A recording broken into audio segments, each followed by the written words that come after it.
Rainy morning commute. Ooh.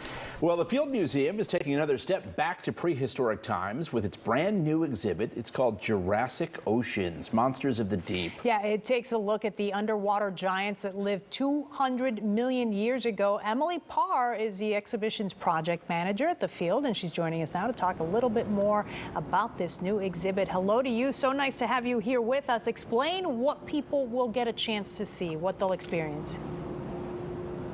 Well, we're all really familiar with the time of the Jurassic and the dinosaurs ruling the land, but this is the chance for people to sort of dive underneath the waves, because there were creatures just as ferocious as the dinosaurs living in the seas at the time of the dinosaurs.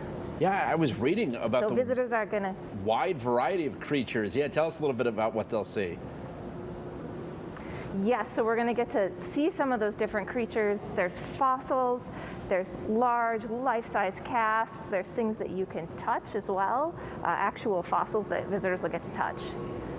Okay, you got to test me on this and see if I'm saying this correctly. An ichthyosaur, you've got a complete replica of what that may be, and explain to folks what it is for those of us that are too dumb to realize it and know and explain and understand. So tell us.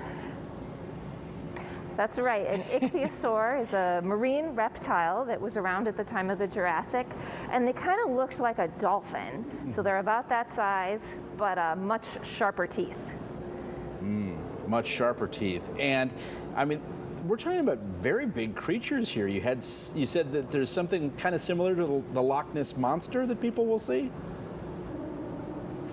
Yes, there's an animal called a long-necked plesiosaur that looks very much like what you might think of as the Loch Ness Monster. So it's got four paddles, and it's got a really long neck and a tiny head, again with more sharp teeth. Yeah, this looks so cool. I could see some of the projections in the video that we're showing of this exhibit. Talk to us about what it takes to put something like this together, because it can't be easy. You're using so much new technology to draw people in, right? But it's difficult sometimes to explain some of these concepts that maybe people don't understand or aren't familiar with some of these creatures. Yeah, and so we partnered with the Natural History Museum in London. A number of these fossils are coming from their institution. They have this really incredible collection. And so we worked with them to figure out both how to sort of explain what each of these fossils are, when they lived, what they ate, how they all worked together, and then also to include these beautiful projections showing 3D renderings of these animals, so you could actually better visualize what they looked like when they were alive. All right, so if I were going to take my 2.5-year-old out there, what is your favorite part of the exhibit? What can I can't miss? What do I have to absolutely see? Well, for a 2.5-year-old, you can't really miss touching the fossilized poop. Okay. But also my favorite.